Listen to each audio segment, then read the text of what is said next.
The training hall fell silent as Instructor Vexnall circled around the human cadet like a predator sizing up wounded prey. His four eyes gleamed with barely concealed contempt, mandibles clicking in what every species recognized as amusement. "And this," he announced to the assembled class of 200 cadets from across the Galactic Coalition, "is what desperation looks like. When a species realizes it has nothing to offer the greater universe, they send, well, this." The human stood perfectly still. Her name tag read Lieutenant Kira Moss, though I had already memorized it from the roster. I was Thalen, a documentation specialist from Arcturus Prime, tasked with recording the training program for the Coalition archives. In my 3 cycles doing this job, I had never seen an instructor so openly hostile. Kira's face remained neutral, but I noticed her jaw tighten almost imperceptibly.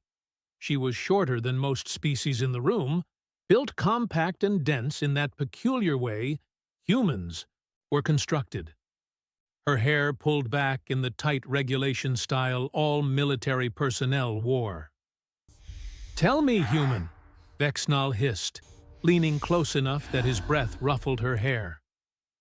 What exactly makes your species think you belong among the warrior elite with no natural armor or venom? No telepathic abilities.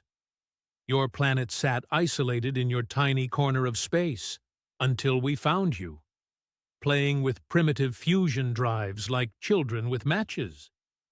A ripple of laughter spread through the cadets. The Krellian students clicked their claws against their desks. The Matharian twins exhaled in perfect synchronization, their version of snickering. I shifted uncomfortably in my observation pod, my tendrils curling with secondhand embarrassment. This was supposed to be an elite military academy, not a schoolyard bullying session. "Instructor," Kira said quietly, her voice carrying despite its softness, "with respect, I am here because I qualified. Same as everyone else." "Qualified!"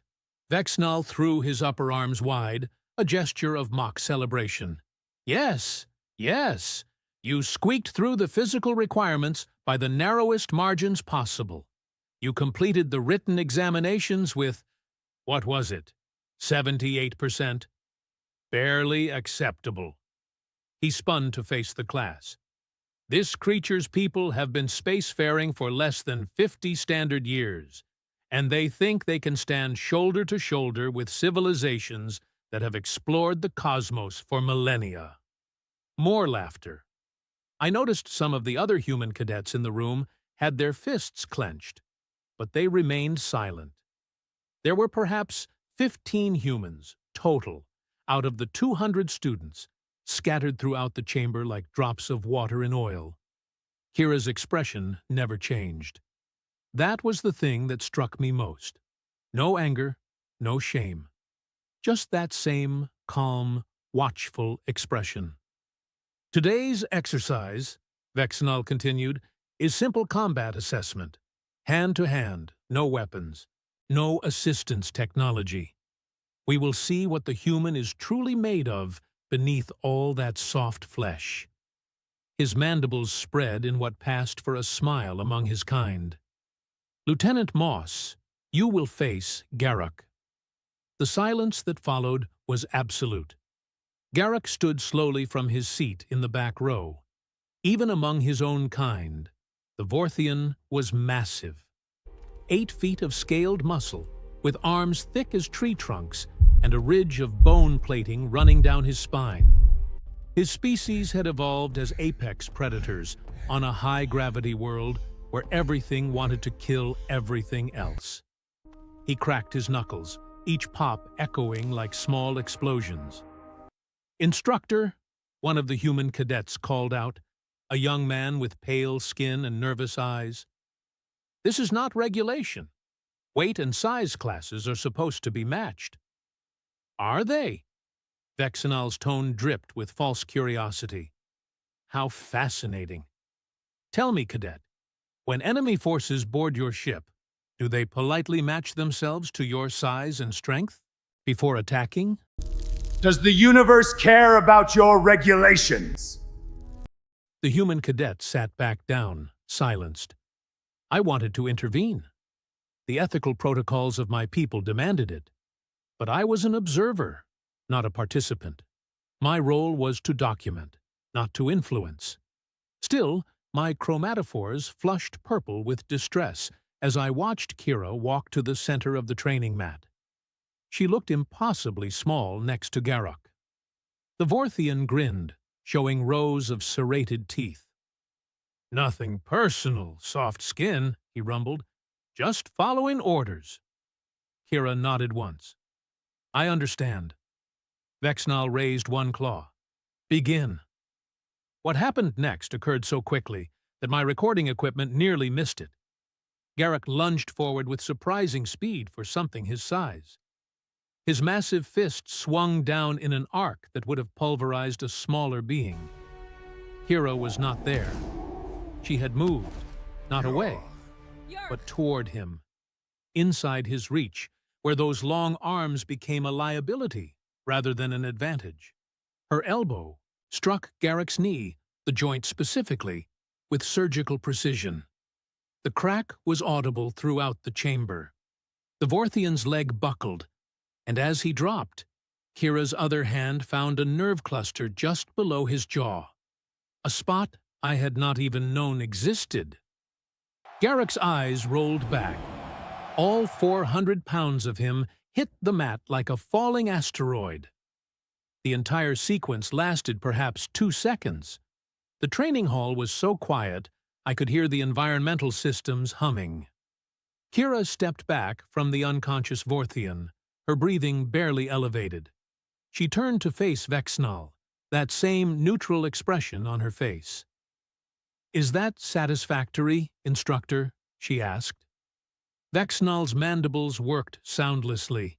His skin had flushed from green to a pale yellow, a sign of shock among his species. Several other instructors had half risen from their observation stations, equally stunned. You cheated somehow," Vexnal finally managed. This is impossible! He is one of our finest, never been defeated. "I followed the rules as stated," Kira interrupted, her voice still calm but carrying a new edge. "Hand-to-hand combat. No weapons, no assistance technology. You did not specify that I had to fight fairly, only that I had to fight."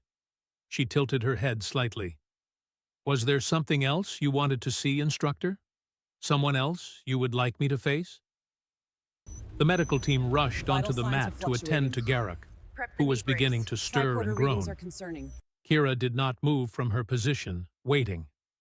I found myself leaning forward in my observation pod, all my attention focused on this small human who had just dismantled an opponent 3 times her size.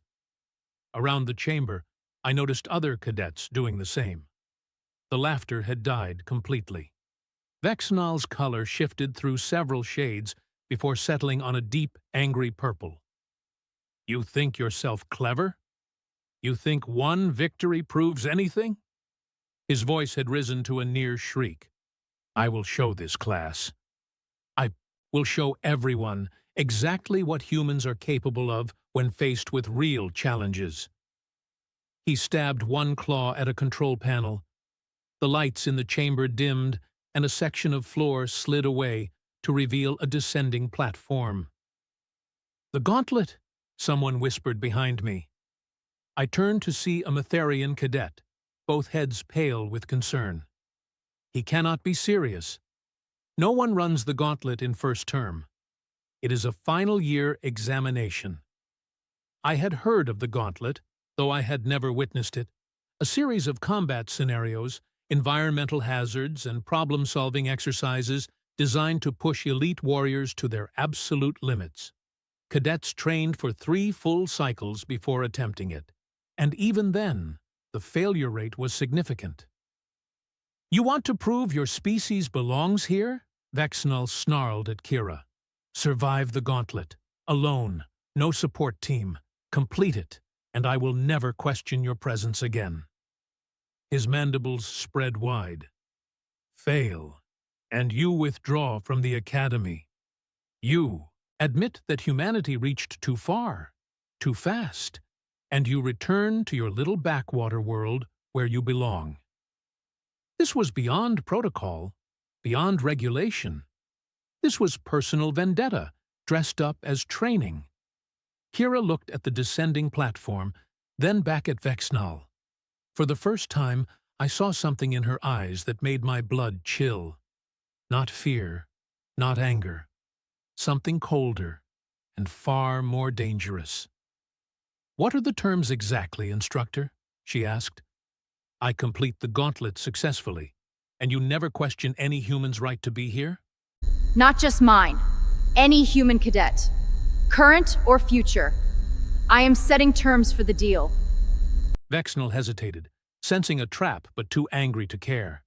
"Yes, fine. Agreed." And if I refuse? "Then you prove my point. Humanity is weak, cowardly, unworthy of standing among the Coalition's defenders." The other human cadets were on their feet now, protests forming on their lips. Kira raised one hand, silencing them without looking away from Vexnal. "I accept," she said simply. The Haru chamber erupted in shocked muttering. I felt my chromatophores flash through a dozen colors of distress. This was madness. The gauntlet was designed for teams of experienced warriors, not individual first-term cadets, regardless of species. Kira walked toward the platform. As she passed me, I caught her eye for just a moment. What I saw there made me understand something fundamental. This human was not being forced into this trial. She had been waiting for it. The platform descended into darkness, taking Lieutenant Kira Moss with it. Above, the observation screens flickered to life, showing multiple angles of the gauntlet course. Vexnal stood with his arms crossed, mandibles set in grim satisfaction. I began recording at maximum detail, every sensor active. Whatever happened next, the galaxy needed to see it. The first stage of the gauntlet activated, and in the darkness below, something that looked like small, fragile humanity began to move. The observation screens showed Kira, standing in a cylindrical chamber roughly 30 feet in diameter. The walls were smooth metal, featureless except for small vents that hissed ominously. Above her, a countdown timer appeared, glowing red in the darkness. 10 minutes. "Stage 1, Vexnal announced to the class, his voice carrying false professorial tone. "Environmental adaptation. The chamber will cycle through 5 different atmospheric compositions, 3 gravity settings, and 2 temperature extremes. Most species require breather apparatus and gravity compensation to survive. Let us see how the fragile human manages." The first change was immediate. The gravity intensified, probably to twice standard. I watched Kira's knees buckle slightly before she adjusted her stance, spreading her weight. Smart. Her breathing changed too, becoming shallow and controlled as the atmosphere shifted to something sulfur-based, toxic to most oxygen breathers.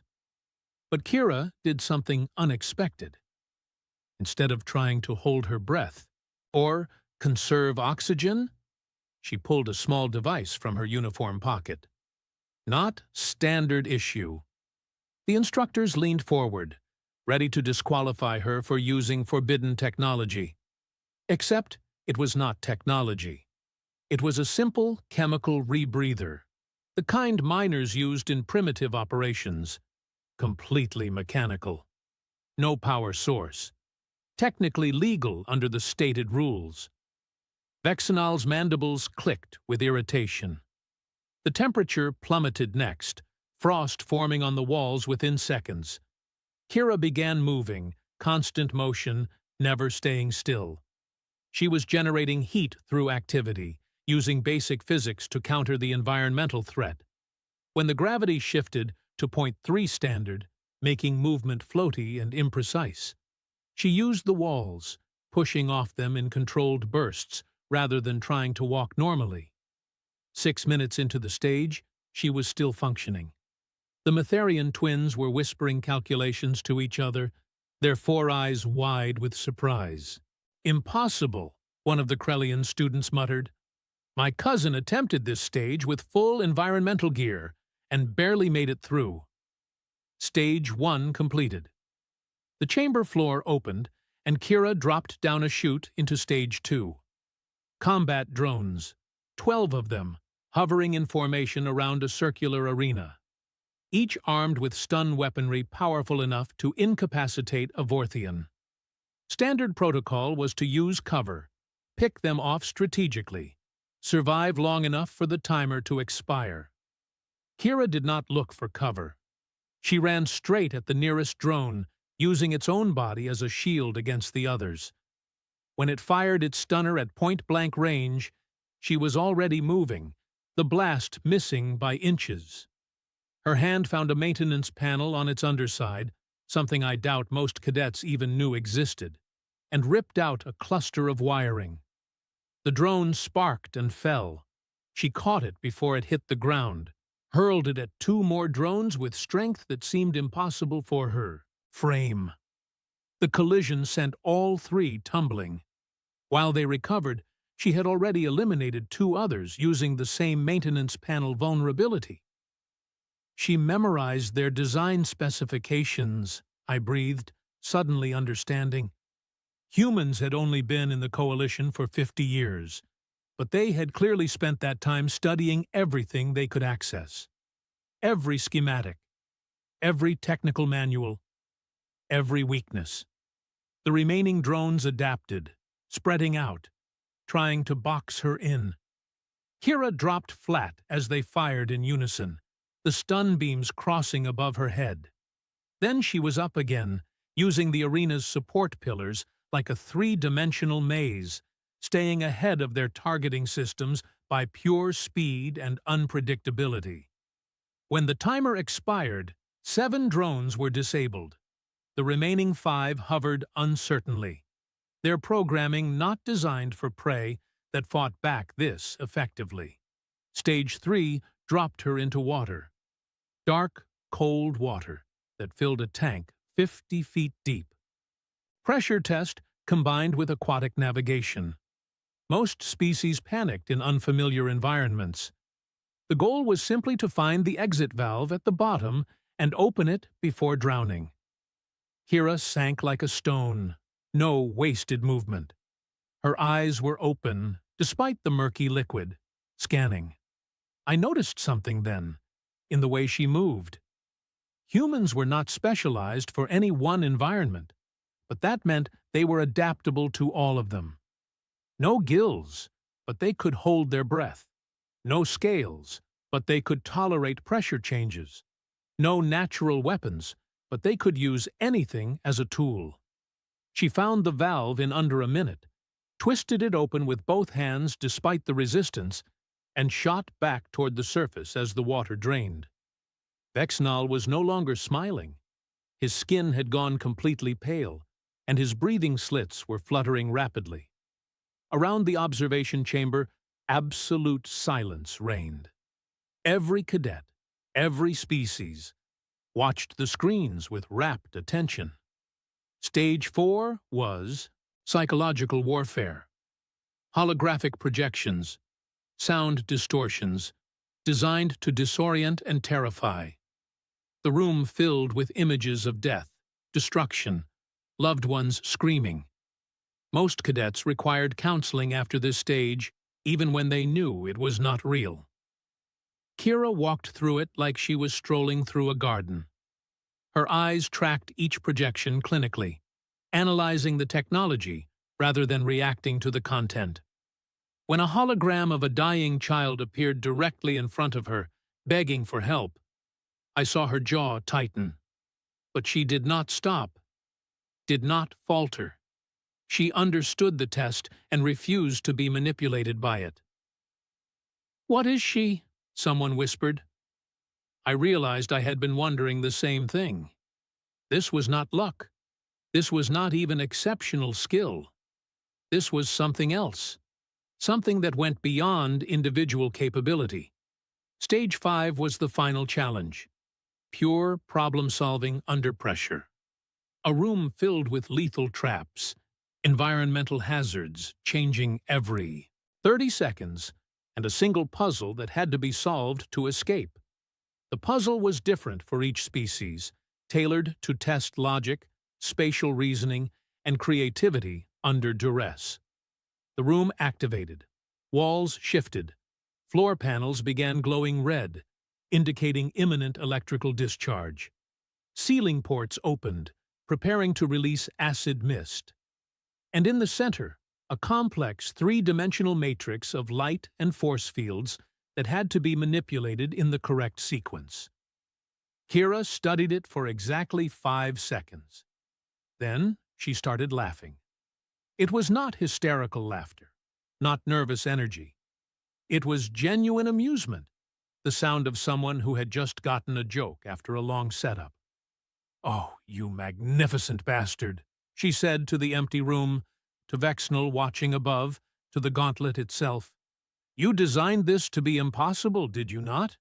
No single correct solution, just variations of failure." She was right. I accessed the technical specifications and felt my chromatophores flush, with shock. The final puzzle had no solution. It was meant to humble cadets, to teach them that sometimes survival meant accepting defeat gracefully.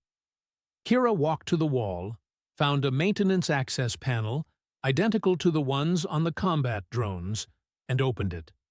Inside were the power conduits for the entire stage.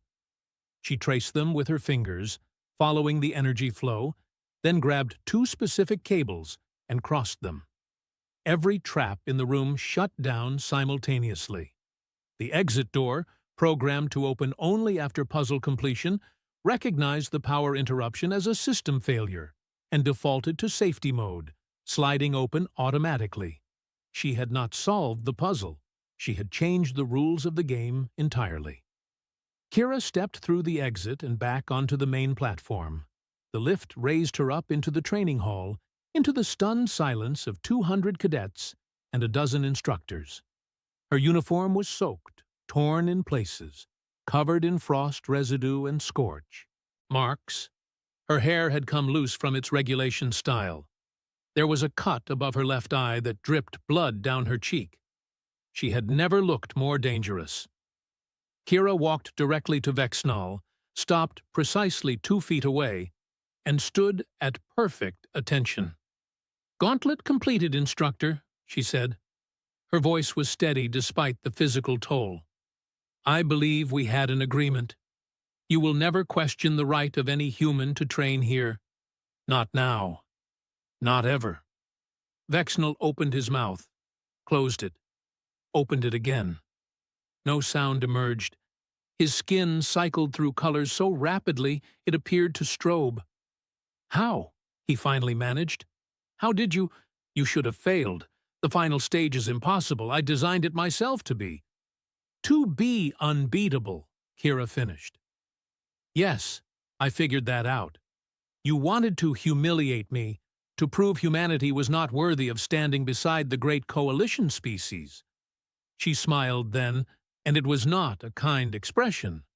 "But you made a critical error, instructor. You assumed we would play by rules designed to make us fail. You assumed we would accept limitations imposed by others." She turned to face the entire class, and I finally understood what I was witnessing. This was not just one exceptional human. This was a message. My species spent 10,000 years killing each other over resources, territory, beliefs, Kira said, her voice carrying to every corner of the chamber. We lived on a planet that tried to murder us with weather, predators, diseases, and natural disasters. We had no venom, no claws, no armor. What we had was stubbornness, creativity, the absolute refusal to accept that anything was impossible just because someone said it was. She pointed at the gauntlet entrance. You built that to break spirits, to teach humility. But humility and defeat are not the same thing. I learned everything I could about every system in this academy before I arrived. I studied the biology of every species I would encounter. I memorized technical specifications most people consider useless trivia, because that is what humans do.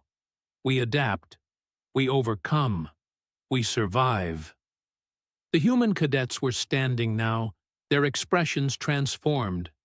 The other species looked uncertain, reevaluating everything they thought they knew. Kira turned back to Vexnal. You wanted to know what makes us think we belong here? This, right here. We do not quit. We do not accept defeat. And we definitely do not let bullies decide our worth. Vexnal's mandibles trembled. For a moment, I thought he might attack her. Then, slowly, incredibly, he lowered his head in a gesture of acknowledgement his species reserved for worthy opponents. I was wrong, he said quietly. Each word seemed physically painful. About your species. About you. He raised his head, meeting her eyes. You have my respect, Lieutenant Moss, and my apology. The chamber erupted. Not in laughter this time, but in stunned conversation, cadets from every species talking over each other, reassessing, reconsidering. I saved my recordings, flagged them as priority historical documentation, and sat back in my observation pod. 50 years ago, humanity had been discovered playing with primitive fusion drives. Today, one of their representatives had just redefined what it meant to be a warrior in the Galactic Coalition. Kira walked to the medical station to have her injuries treated, surrounded by human and non-human cadets alike, all asking questions, seeking to understand. I knew then that I had just witnessed something significant. Not just one cadet passing one test, but the moment when the galaxy truly saw humanity for what it was.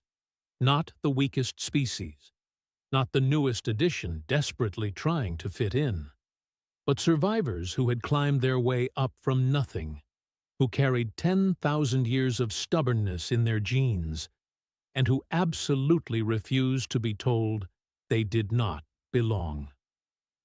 Vexnal stood alone by the gauntlet controls, staring at the data logs, trying to understand how everything he thought he knew had been proven wrong in less than an hour. I could have told him the answer. Humanity did not belong in the galaxy despite their limitations. They belonged because of them. Every weakness they possessed, they had learned to turn into strength. Every challenge they faced, they treated as a puzzle to be solved rather than a wall to stop them. The session ended. Cadets filed out, still talking, still processing. I remained in my pod, reviewing footage, already composing my report. Tomorrow, training would resume. There would be new challenges, new tests, new opportunities for species to clash and learn from each other. But something had fundamentally changed in that training hall.